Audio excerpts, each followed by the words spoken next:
penasehat, kenapa panggil apapun, saya sudah pasrah pada apapun. Saya sudah pasrah, sudahlah, pikiran ini saya sampaikan, mau diterima mau enggak, langkah ini akan saya lakukan, mau dibenci atau tidak, bagi saya tidak penting. Yang penting saya melakukan sesuatu yang bisa bermanfaat bagi orang banyak. Titik itu aja. Kesananya saya mau apa, mau di apa, terserah saja lah hidup ini. Karena harus ada yang berbuat.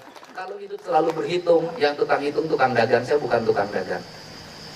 Ya, kalau hidup selalu berhitung, itu saya bukan tukang dagang. Nah ini yang pertama, nah sehingga Siliwangi itu sebenarnya itu kaidahnya orang Sunda dalam bertuhan, itu dia bertuhannya orang Sunda itu hanya Rahman dan Rahimnya aja. Jadi ti Allah teh cenah urang mah ujang geus neangan Rahman Rahim. Kalau kata nenek saya, ya jadi Allah nggak nyari yang lain. Orang Sunda itu hanya nyari Rahman dan Rahimnya saja, tidak terlalu nyari yang terlalu banyak. Itu orang Sunda, tidak ngejelimet, tidak Rahman Rahim ati Gusti mah geus cukup eta. Makanya orang Sunda mah cukup bismillah aja untuk ngobatin apapun. Nah, itu yang kedua. Nah, yang kedua itu agak saya peluk anak saya nangis. Kenapa? Karena lagu itu sangat pengalaman spirit.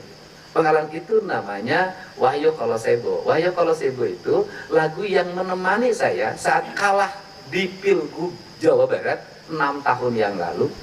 Kemudian saya menghadapi Tajuk Gede, yang itu areal prostitusi di Purwakarta, namanya Cilodong, yang tempat orang prostitusi. Kemudian saya rubah menjadi Tajuk, yang prostitutifnya saya geser, saya tanamin pohon, saya kembalikan ke Indramayu, ke Cianjur, kemana-mana. Saya biayain muncikarinya sampai lulus, anaknya tamat SMA. Kemudian saya biayain PSK itu untuk pulang kampungnya saya bekelin. Dan itu adalah orang yang saya membubarkan tempat itu dengan bangunan yang begitu banyak sendiri tanpa ditemani siapapun. Dan saya ngomong dari hati ke hati. Setelah itu saya bangun Tajuk Gede Cilodong. Tajuknya hampir nggak selesai.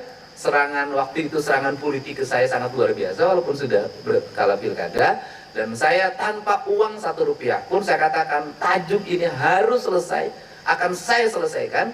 Dan waktu itu nih yang lagi usia kandungan 7 bulan, kemudian saya tiap malam tidur di Tajuk itu tidak ditemani oleh siapapun, menanami pohon, menanami bunga, kemudian membersihkan areal ilalang untuk dibangun, dan sekarang udah sangat baik.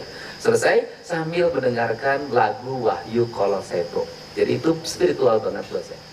Makanya saya peluk anak saya karena kamu itu dulu ketika hamil, ayahmu itu membangun Tajuk, kemudian tiap malam saya dengerin Wahyu Kolosebo, dan itu menjadi spirit sehingga Tajuk itu selesai dan diselesaikan dengan berbagai bantuan pihak yang waktu itu sangat berempati terhadap langkah yang saya lakukan.